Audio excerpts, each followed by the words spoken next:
सुप्रभातम। मैं मानवेंद्र कुमार कुशवाहा, आचार्य हिंदी, सरस्वती विद्या मंदिर, वरवत सेना बेतिया। आज हम सभी हिंदी कक्षा के अंतर्गत हम हिंदी व्याकरण में विशेषण की परिभाषा एवं भेद का अध्ययन करेंगे।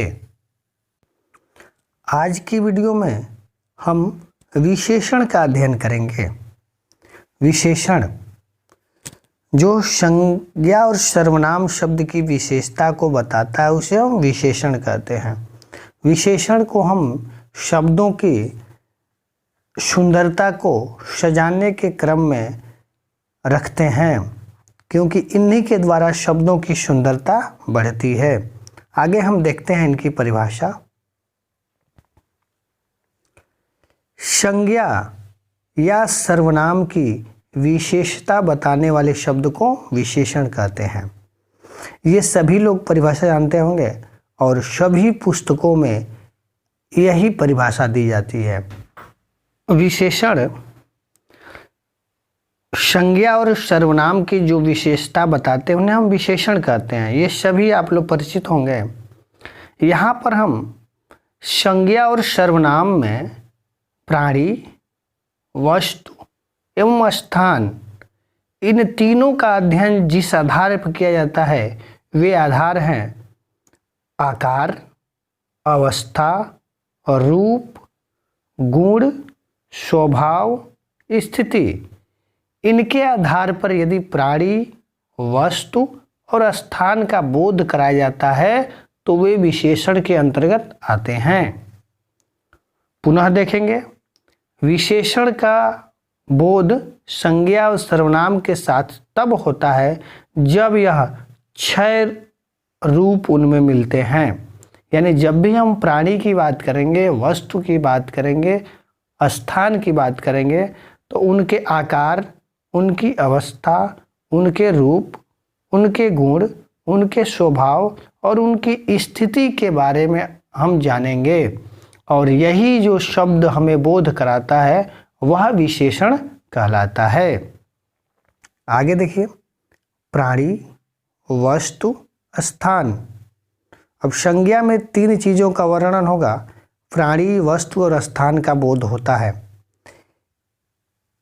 आदि के रूप, यानी इन तीनों के अलावा और भी कोई चीज़ें होंगी, उनके रूप, आकार, अवस्था, रंग, गणना आदि से संबंधित होता है। यानी इनका इन्हीं के आधार पर वर्गीकरण किया जाता है। इस आधार पर हम इसकी परिभाषा दूसरे शब्दों में लिख सकते हैं कि जिस शब्द से संज्ञा या सर्वनाम की विशेषता का बोध हो उसे विशेषण कहते हैं। यानी वह शब्द ही होता है जिससे संज्ञा और सर्वनाम की विशेषता बताई जाती है। उस वाक्य में सुंदरता या कुछ अच्छे की बात कही जाती है, वही शब्द विशेषण कहलाता है।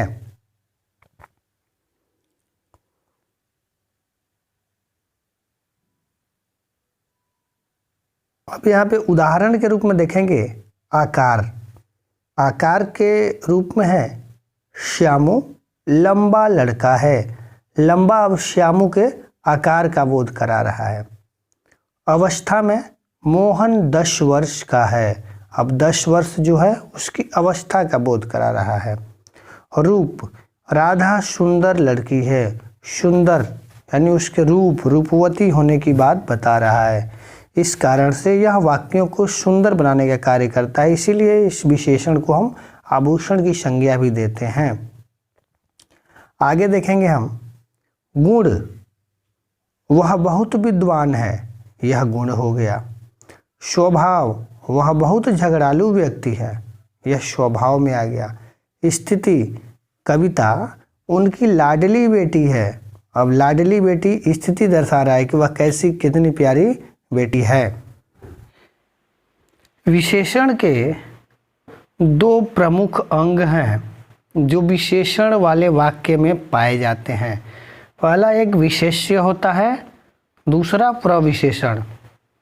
ये संज्ञा और सर्वनाम की जब भी विशेषता बताई जाती है उसमें कोई न कोई दोनों में से एक उपस्थित रहेगा, क्योंकि यही विशेषण की पहचान कराता है।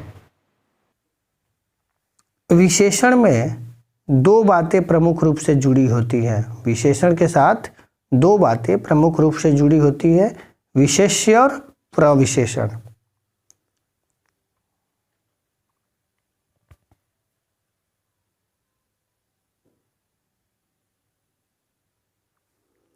विशेष्य की परिभाषा देखेंगे।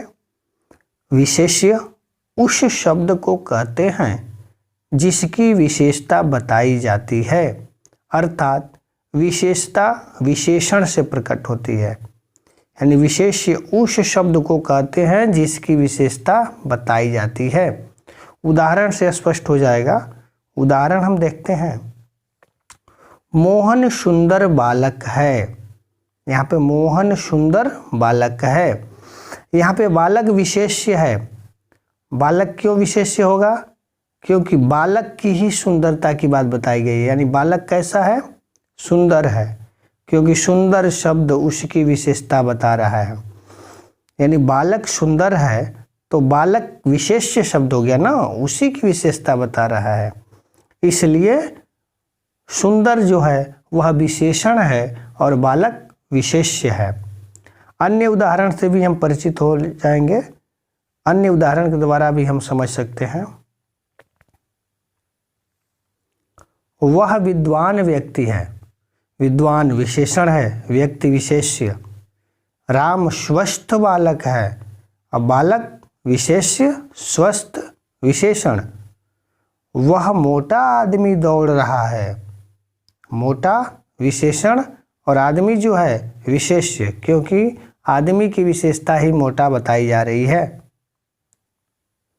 चौथा, वह हरी कमीज पहने हैं। यहाँ पर कमीज यानी वस्त्र के रंग की बात कही गई है, इसलिए कमीज जो है वह विशेष्य है।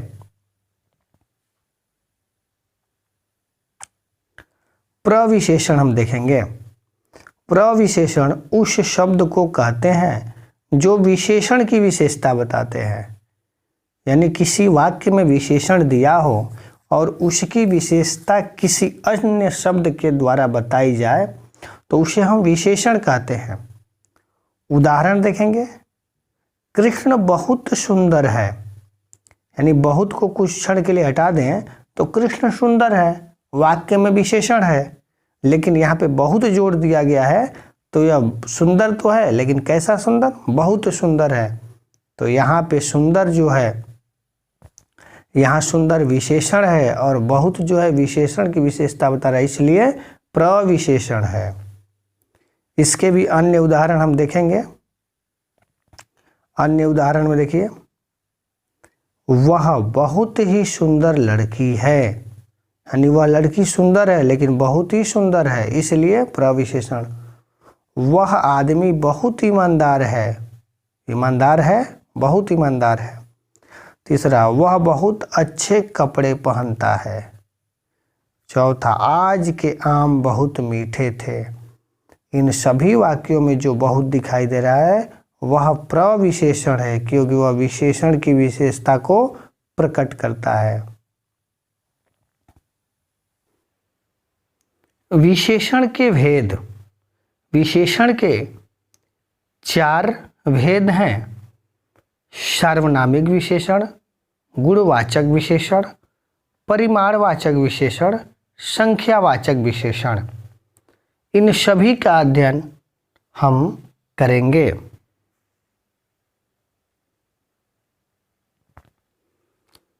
आज की वीडियो में सिर्फ इतना ही।